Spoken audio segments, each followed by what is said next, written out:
तो अब ये क्वेश्चन करेंगे 48। तो हम सॉल्व कर रहे हैं chapter 18 geometrical optics concepts of physics volume 1। A double convex lens has focal length 25 centimeter. The radius of curvature of one of the surfaces is double of the other.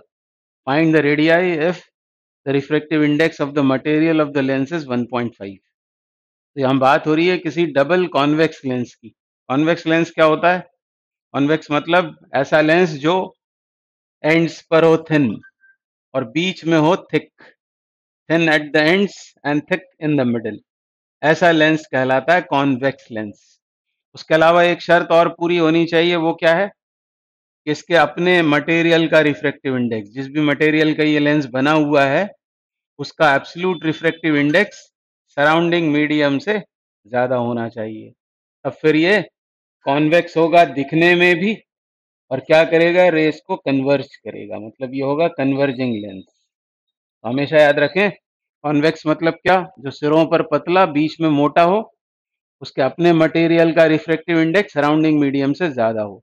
जैसे इस question में हमको बोला हुआ है कि लेंस के material का रिफ्रैक्टिव इंडेक्स 1.5 है और ऐसा कहीं बोला नहीं है इसको किस मीडियम में रखा है, हम मान लेंगे एयर में रखा हुआ है।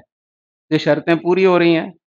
रिफ्रैक्टिव इंडेक्स इसके मटेरियल का 1.5, बाहर एयर है मतलब 1, यानी म्यू एल म्यू एम से ज़्यादा है, मतलब ये कन्वर्ज करेगा रेस को।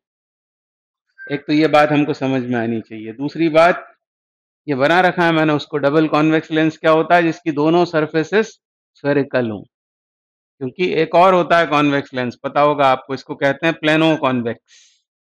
तो यहाँ तो ये है डबल कॉन्वेक्स, मतलब दोनों सरफेसेस स्फेरिकल हैं।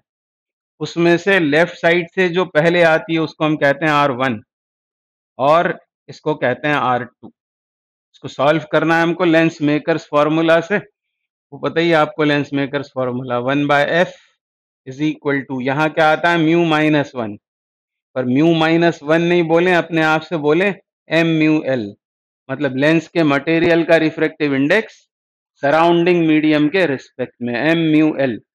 और आपने जब वो पढ़ा होगा रिफ्रैक्शन वाला चैप्टर, तब एम म्यू एल को हम लिखते हैं mu L upon mu M, lens के मटेरियल का एब्सोल्यूट रिफ्रैक्टिव इंडेक्स और सराउंडिंग मीडियम का absolute refractive index. M mu L होता है mu L upon mu M.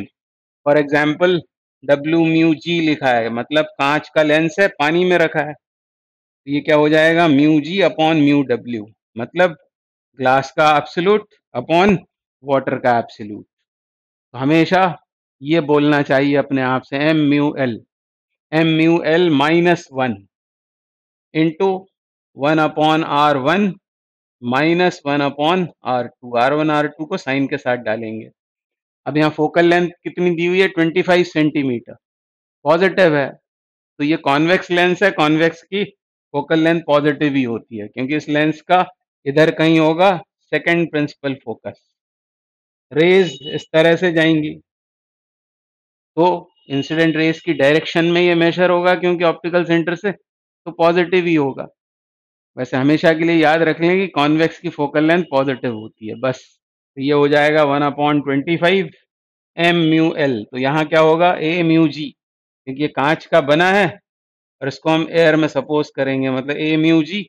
तो ये एब्सोल्यूट रिफ्रैक्टिव इंडेक्स ही हमको दिया हुआ है 1.5 माइनस 1, ये हो जाएगा हाफ।